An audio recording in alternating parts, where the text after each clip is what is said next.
Pode um pastor ser de esquerda ou apoiar algum partido de esquerda? Esse é o assunto do nosso vídeo de hoje. Eu gostaria de pedir que você fique conosco até o final. Olá pessoal, tudo bem? Eu espero que esteja tudo bem com vocês. E hoje nós vamos falar exatamente sobre isso, pastores que decidiram apoiar partidos de esquerda ou se tornar esquerdistas. Seria coerente com a Escritura esse comportamento de certos pastores? Vamos ver isso, mas antes, se você não faz parte do canal, aproveite, se inscreve, ativa o sino das notificações e dá o like, assim você vai nos ajudar, tá bom? A gente sabe que as eleições de 2022 estão chegando e alguns pastores, pregadores já começaram a declarar publicamente seu apoio aos seus respectivos candidatos, tá bom? Um deles é o pastor Paulo Marcelo, que é um dos pregadores do Gideões Missionários da Última Hora, que eu não sei nem se existe mais, e que decidiu tornar público o seu apoio a Luiz Inácio Lula da Silva, que é candidato à presidência da República, já está articulando a sua campanha. O Centrão orientou que Lula deve escolher ou um empresário ou um evangélico, que talvez seja um pastor. Não sei nem se é o Paulo Marcelo, não estou dizendo isso aqui. Mas alguém que tenha influência para poder abrir as portas para que ele possa entrar no meio evangélico e assim conquistar votos de evangélicos. Mas a questão aqui não é essa. A questão aqui é o seguinte: pode um pastor apoiar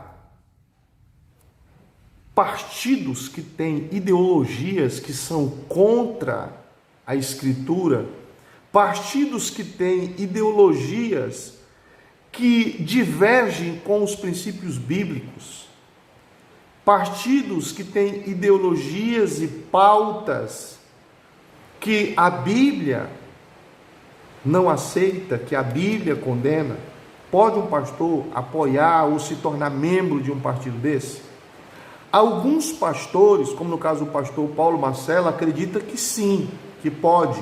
Por isso que ele aproveitou para tornar público isso. E a pergunta que não quer calar: o que de fato leva alguém a ter esse tipo de postura?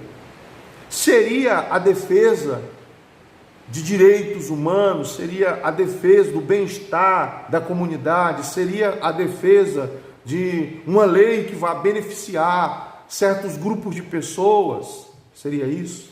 Não. A gente sabe que não. O que leva alguém a negar os seus princípios? O que leva alguém a abrir mão dos seus valores? O que leva alguém a renegar a sua fé? O que leva alguém a fazer isso? Nós encontramos isso na Bíblia Sagrada. Um homem chamado Judas, ele fez isso. Ele abriu mão de tudo por causa de 30 moedas de prata. O que leva um homem a abrir mão de valores que ele não tem, que ele não construiu, que ele não recebeu, que não está no coração dele. Mas o ambiente onde ele vive conserva esses valores, esses mandamentos, esses preceitos. O que leva essa pessoa a renegar tudo isso? Um valor irrisório em dinheiro. É o que faz com que a pessoa desista, ou algumas pessoas, para melhor dizer aqui, desistam daquilo que eles não têm. Porque quem tem de fato seus valores, quem tem seus princípios, não vai abrir mão deles por quantia nenhuma, não vai abrir mão deles por cargo nenhum, não vai abrir mão deles por proposta nenhuma. Mas eu já quero orientar você que não se desespere, porque você vai ver muito isso, não só fora dos púlpitos, como também nos púlpitos. Pastores colocando pessoas lá que em períodos passados eles condenaram. Pastores falando de coisa que eles condenaram em tempos passados, por causa simplesmente de cargos ou quantias em dinheiro. Então, não deixe o seu coração ficar pasmo, se desesperar, se entristecer, desistir de você por causa desses homens. Eles não são pastores, eles não são líderes, eles não são pessoas que de fato temem a Deus. Eles são pessoas que estão interessados em dinheiro, em enriquecer, em luxúria. Eles estão interessados no que o dinheiro pode lhe proporcionar, em poder, ganância, cobiça. Não se abata por causa desses homens.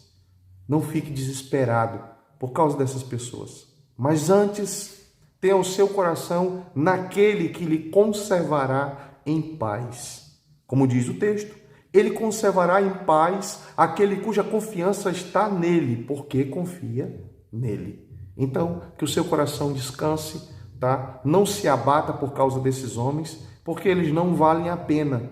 Não pode sofrer, não pode ficar aflito por causa desses homens. Eles não valem a pena. Eles não temem a Deus. São lobos enrustidos, são lobos transvestidos, são lobos dissimulados entre as ovelhas, tentando de alguma forma tragar, comer a carne e vender a lã. Então, fique com seu coração em paz quanto a isso, sabendo que no governo do justo, a corrupção será extinta, a ganância será extinta, o mal será extinto. Por isso que nós não esperamos nessa vida pela justiça dos homens, na expectação de que nós teremos justiça, que a sociedade viverá como deve viver. Nós não esperamos isso. A gente vive em paz em meio à guerra. Crê em Cristo, que a sua presença pode nos fortalecer e nos preencher diante de todas as adversidades e problemas e caos que os próprios políticos criam. Nós cremos que Deus pode nos ajudar a vencer todas essas dificuldades. Nós sempre viveremos acima de tudo isso, porque Cristo está conosco, tá? Esses homens não são crentes, como diz André Valadão. Tá bom? Que Deus abençoe e até o próximo vídeo.